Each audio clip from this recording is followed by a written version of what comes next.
is inflation necessary for the economy to work? Bitcoin is a deflationary asset, meaning it has a hard cap. There can never be more than 21 million. In modern economics theory taught at university, they swear by the fact that inflation is necessary to incentivize people to spend their cash into the economy, whether that's regular consumer spending or investing into the stock market. Can an economy work with a deflationary currency? Will people still have the incentives to spend their cash? All right.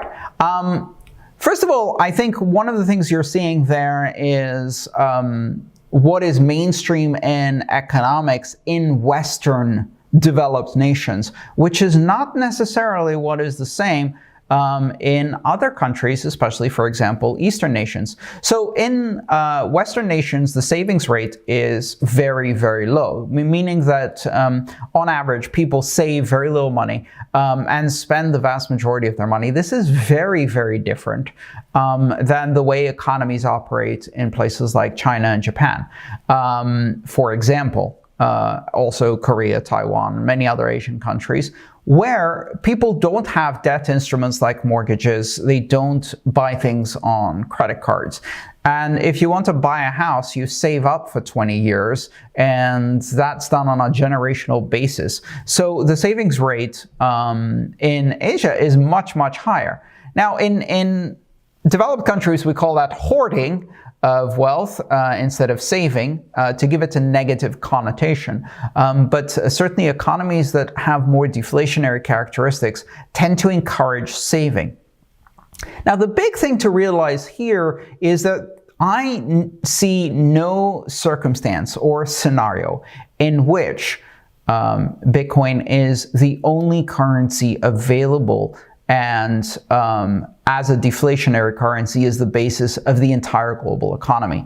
I honestly don't see a scenario like that. I see a scenario where there are thousands of currencies available, and of those many don't have value, and of those many are inflationary and play money, such as the US dollar. But at the same time, there will also be hard currencies and hard assets like Bitcoin and gold and other things like that.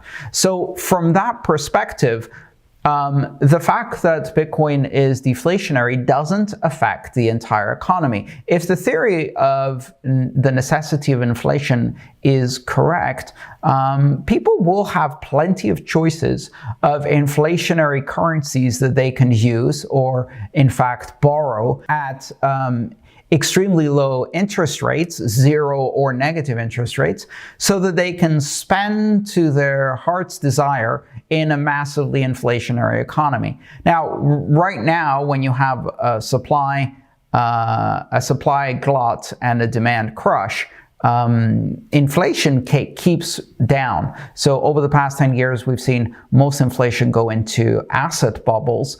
And right now, we're seeing all of these deflationary pressures because of the economic recession. But who knows how these things are going to play out? I'm not worried about whether an inflationary or deflationary currency is better, or whether an economy can work on only one or the other, primarily because I don't see any scenario in which people don't have a choice. And if people have a choice, they will choose the mechanism that works for them. And I think a lot of people may end up choosing Bitcoin and other stable and sound assets as a savings mechanism and as a long-term store of value. That's just one theory, of course, of how Bitcoin may work in the broader economy. But I don't see it displacing everything else to the point where people don't also have a silly inflationary currency to play with that gives them infinite debt with infinite issuance and zero interest rates. If you enjoyed this video, please subscribe, like, and share. All my work is shared for free, so if you want to support it, join me on Patreon.